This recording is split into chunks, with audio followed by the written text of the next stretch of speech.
Bonjour à tous, aujourd'hui petite vidéo pour vous expliquer comment couper et préparer vos baleines en acier.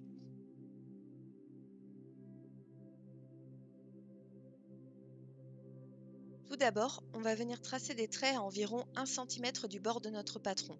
Ces traits vont nous servir de repère pour couper la baleine à la bonne longueur. On prend ensuite notre baleine et on positionne le bout de celle-ci au niveau du premier trait. On trace ensuite sur la baleine un repère là où se situe le second trait sur notre patron. Cette opération est plus délicate sur les pièces courbes, notamment au niveau de la poitrine, car il faut bien que la baleine suive les courbes pour être à la bonne longueur. Avec une bonne pince coupante, on vient couper au niveau du trait. Même si vous n'arrivez pas à sectionner totalement la baleine, elle se cassera d'elle-même si vous la pliez. Vous n'avez plus qu'à vérifier la longueur et répéter l'opération pour couper vos autres baleines. Une fois vos baleines coupées, vous allez venir avec votre pince couper les angles en diagonale. Ça permettra de faciliter l'étape du ponçage. Vous allez ensuite vous munir de votre outil de ponçage. J'utilise personnellement un outil multifonction avec une tête de ponçage spéciale pour le métal. Vous pouvez utiliser une lime ou tout autre matériel adapté pour les métaux. En prenant votre temps, vous allez ensuite poncer le bout de vos baleines afin qu'elles soient bien lisses. Vérifiez au fur et à mesure avec votre doigt pour vous assurer que ça ne griffe pas. Attention à vous parce que le métal peut être chaud. Une fois vos baleines poncées, on va venir appliquer une protection sur le bout. En général, étant donné que je prépare pas mal de baleines en même temps, pour éviter de les mélanger, je les scotche ensemble en inscrivant à quelle pièce elles correspondent. Je fixe le scotch sur un carton pour avoir des baleines en hauteur qui ne bougent pas, ce qui sera plus pratique pour la suite. Personnellement, j'utilise les vieux vernis qu'on m'a donnés, vu que je n'en mets jamais de toute façon, ils ne me servent à rien. Mais certaines personnes utilisent de la peinture acrylique, ce qui fonctionne également très bien. J'en applique généralement 3 ou 4 couches, histoire que ce soit suffisamment épais. Une fois que tout est bien sec, on obtient ce résultat.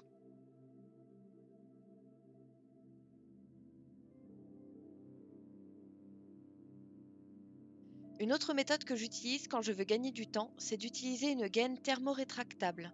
Ces gaines servent généralement quand on réalise un cercle, notamment pour les jupons.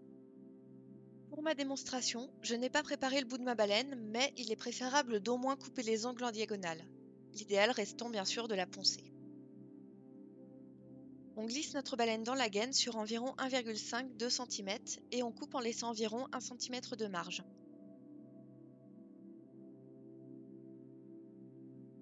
Avec un décapeur thermique ou un sèche-cheveux, on vient doucement chauffer la gaine qui va se rétracter. On commence par le centre en chauffant progressivement vers le bord de la gaine.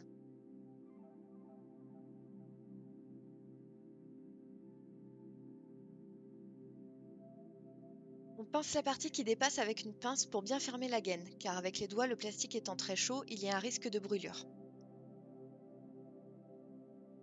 On voit que ma gaine est bien serrée sur la baleine et qu'elle ne glisse pas.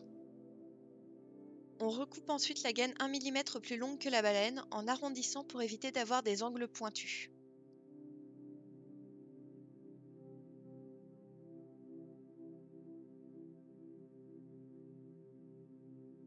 Attention, lorsque vous chauffez trop au niveau de la baleine, le plastique qui la protège risque de fondre. Du coup, il faut y aller vraiment progressivement. Attention également à bien laisser une marge lorsque vous coupez votre gaine. Si vous ne laissez pas assez de marge, la gaine risque de ne pas bien se serrer au bout.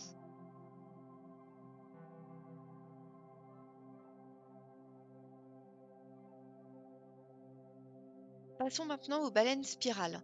Pour celle-ci, vous n'aurez besoin que de votre pince coupante et de votre outil de ponçage.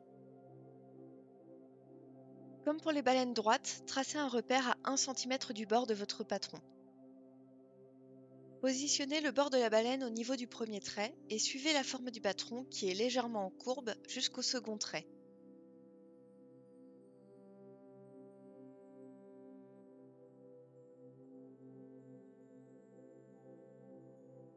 Contrairement à la baleine droite, vous n'allez pas couper entièrement votre baleine.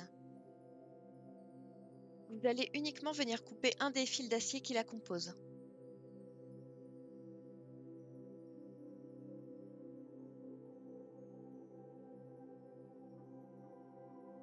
Ensuite, vous venez couper de l'autre côté, toujours en ne sectionnant qu'un seul fil d'acier.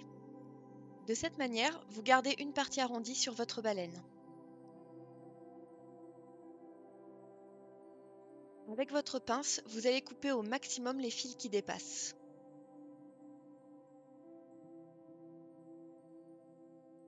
On vient ensuite poncer le bord de ces fils avec votre outil de ponçage, toujours en vérifiant que le rendu soit parfaitement lisse.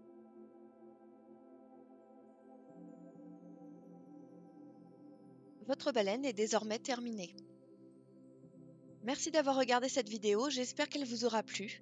N'hésitez pas à liker, commenter, partager et vous abonner à la chaîne. Et moi je vous dis à très bientôt pour d'autres vidéos de couture.